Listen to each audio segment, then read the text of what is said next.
Tout d'abord, avec votre vétérinaire, il faut évaluer la nécessité du traitement selon l'état des animaux et leur signe clinique. Et surtout déterminer la nature du parasitisme et le degré d'infestation par des analyses coprologiques et d'éventuelles autopsies. Bien vérifier également, selon le cycle des parasites présents, si la période de traitement est bien adaptée et sans risque pour les animaux. Évitez en général de les vermifuger pendant la lutte et les premières semaines de gestation. Choisir le médicament selon les parasites visés pour que le traitement soit le plus ciblé possible.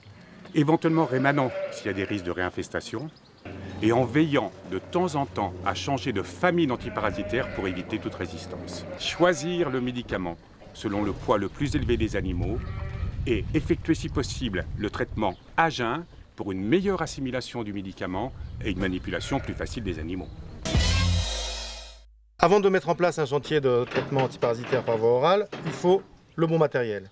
Il faut le préparer à l'avance, comme ça, sur une table auprès du chantier. Première des choses, utilisation de gants jetables par rapport à l'utilisation de produits et la manipulation des animaux. Ensuite, évidemment, il nous faut le produit antiparasitaire, c'est la base de tout, un entonnoir pour pouvoir verser le produit dans l'outre réservoir, et puis, évidemment, le pistolet drogueur, et sans oublier un crayon marqueur pour marquer tous les animaux traités. Avant de débuter le traitement, on vérifie bien son appareil.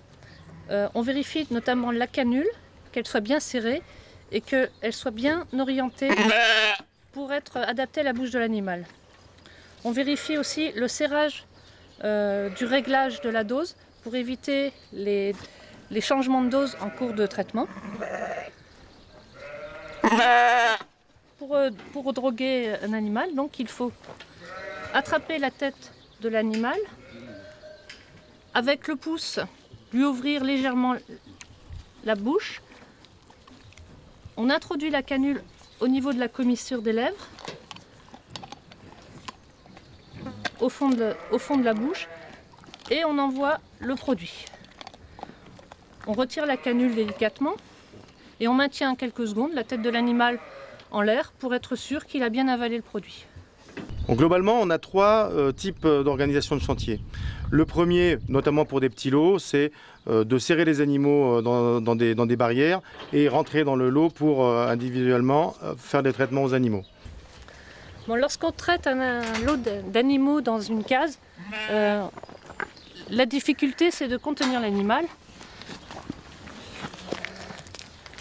qui a tendance à vouloir nous échapper.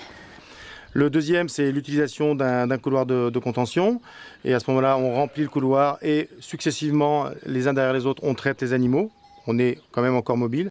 Pour traiter les animaux dans un couloir, on se déplace le long du couloir en attrapant la tête de l'animal. Je administre le traitement et après, on la marque pour savoir qu'elle a été faite. Et enfin, la dernière solution, c'est d'utiliser un appareil de contention qui bloque les animaux. Et à ce moment-là, on travaille à poste fixe. C'est les animaux qui viennent vers nous. En poste fixe, l'avantage, ce sont que les animaux viennent jusqu'à moi. Ils sont immobiles et plus facilement manipulables. À la fin du chantier, il faut penser à nettoyer minutieusement le matériel et à bien conserver le médicament dans une armoire pharmacie fermée à clé. Et puis, il faut bien enregistrer le traitement dans le registre sanitaire en indiquant la date du traitement, le type d'animaux vermifugés et le médicament utilisé.